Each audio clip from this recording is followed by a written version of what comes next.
بسم الله الرحمن الرحيم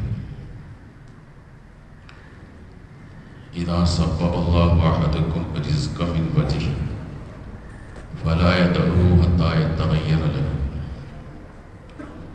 അള്ളാഹു സുബ്ഹാനഹു വ തആല നിങ്ങളിൽ ഒരാൾക്ക് ഒരു റിസ്കിൻ്റെ മാർഗം കാണിച്ചു തന്നാൽ അള്ളാഹു അത് മാറ്റുന്നത് വരെ നിങ്ങളത് ഉപേക്ഷിക്കരുത്.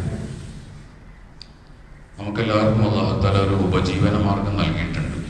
അത് എന്തെങ്കിലും തൊഴിലായിരിക്കാം, അല്ലെങ്കിൽ കച്ചവടമായിരിക്കാം, അല്ലെങ്കിൽ കൃഷിയായിരിക്കാം.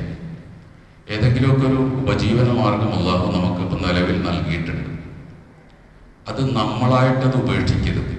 അള്ളാഹു നമ്മളെ അതിൽ നിന്ന് മാറ്റുന്നത് വരെ നമ്മളത് ഉപേക്ഷിക്കരുത്.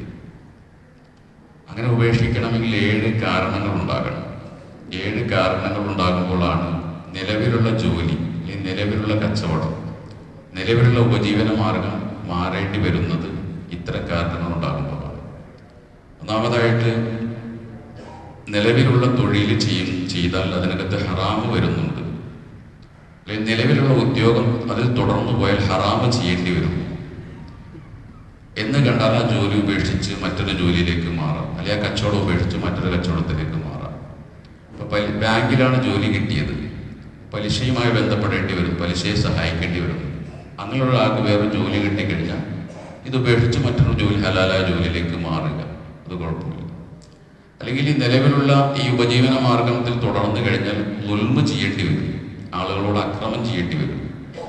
ഒരു ഓഫീസിൽ ജോലി കിട്ടി, എല്ലാവരും കൈക്കൂലി മേടിക്കുന്നവരാ. ഞാനായിട്ട് കൈക്കൂലി മേടിക്കാതെ തുടർന്നു പോകാൻ കഴിയില്ല, ജനങ്ങളോട് ദുൽമ് ചെയ്യേണ്ടി വരികയാണ്. അപ്പോൾ ആ ഓഫീസിൽ നിന്ന് മാറുക, വേറൊരു ടെസ്റ്റ് ചെയ്ത് വേറൊരു ജോലിയിലേക്ക് മാറുക, അത് കുഴപ്പമില്ല. അല്ലെങ്കിൽ ഇതിലാരുണ്ടാകും എന്ന് പറഞ്ഞാൽ മാനഹാനി അനുഭവിക്കേണ്ടി വരും. മറ്റുള്ളവരാൽ നിന്ദിക്കപ്പെടുന്ന അവസ്ഥ ഈ തൊഴിലിലുണ്ട്. എന്നാൽ ആ തൊഴിൽ ഉപേക്ഷിച്ച് മറ്റൊരു തൊഴിലിലേക്ക് മാറാൻ പറ്റും. അല്ലെങ്കിൽ നിസ്കരിക്കാൻ കഴിയില്ല, നിലവിലുള്ള ജോലിയിൽ തുടർന്നു പോയാൽ നിസ്കരിക്കാൻ സമയം കിട്ടൂല, നിസ്കാരം ഉപേക്ഷിക്കേണ്ടത്. എന്ത് കണ്ടാലും മറ്റൊരു തൊഴിലിലേക്ക് മാറാം. അല്ലെങ്കിൽ നിസ്കാരമല്ല, ഏതെങ്കിലും ഒരു വാജിബായ കാര്യം, ഷറയിൽ വാജിബായ ഒരു കാര്യം ചെയ്യാൻ ഈ തൊഴിൽ തടസ്സമാണ്, അല്ലെങ്കിൽ കച്ചവടം തടസ്സമാണെന്ന് കണ്ടാൽ അത് ഉപേക്ഷിച്ചിട്ട് മറ്റൊരു കച്ചവടത്തിലേക്കോ തൊഴിലിലേക്കോ നീങ്ങുന്നതുകൊണ്ട് കുഴപ്പമില്ല. അല്ലെങ്കിൽ അല്ലാഹു തആല ഇതിനേക്കാൾ അൻഫഅയ അല്ലെങ്കിൽ അഫ്ളലായ നിലവിലുള്ള കച്ചവടത്തേക്കാൾ, അതിനേക്കാൾ അല്ലെങ്കിൽ നിലവിലുള്ള തൊഴിലിനേക്കാൾ കൂടുതൽ ഉപകാരമുള്ള, ഇതിനേക്കാൾ കൂടുതൽ ശ്രേഷ്ഠമായൊരു തൊഴിൽ നമ്മുടെ മുന്നിലുണ്ടെങ്കിൽ അതിലേക്ക് മാറും. കൂടുതൽ ശമ്പളം കിട്ടുന്നുണ്ട്, അല്ലെങ്കിൽ കൂടുതൽ സൗകര്യപ്രദമായ, അല്ലെങ്കിൽ വീടിനടുത്തേക്ക് മാറി കുറച്ചുകൂടെ അടുത്ത് കിട്ടുന്നുണ്ട്, ഇങ്ങനെ എന്തെങ്കിലും ഇതിനേക്കാൾ ഉപകാരപ്രദമായ അല്ലെങ്കിൽ സൗകര്യപ്രദമായ തൊഴിലോ കച്ചവടമോ ജീവിതമാർഗമോ ഉണ്ടെങ്കിൽ അതിലേക്ക് മാറുന്നതുകൊണ്ട് കുഴപ്പമില്ല.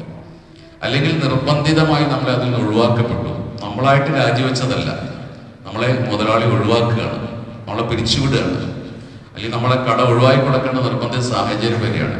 ഇത്തരം സാഹചര്യങ്ങൾ മാത്രമാണ് നിലവിലുള്ള ഉപജീവന മാർഗം ഒഴിവാക്കി മറ്റൊന്നിലേക്ക് നീങ്ങാൻ മുസ്തഹബായി സുന്നത്തായി വരുന്നത്. ഇല്ലെങ്കിൽ ഇമാം ഹസനുൽ ബസ്രി റഹ്മത്തുള്ളാഹി പറഞ്ഞു, മൻ തറക ബാബൻ ഫതഹല്ലാഹു ലഹു. അള്ളാഹു ഒരാൾക്കൊരു ജീവിതമാർഗം തുറന്നു കൊടുത്തിട്ട് അവനായിട്ടത് ഉപേക്ഷിച്ചു പോയി കഴിഞ്ഞാൽ ഇബ്തലാഹുല്ലാഹു ബിൽ ഫഖ്രി, പിന്നെ അള്ളാഹു അവരെ ദാരിദ്ര്യം കൊണ്ട് പരീക്ഷിക്കും.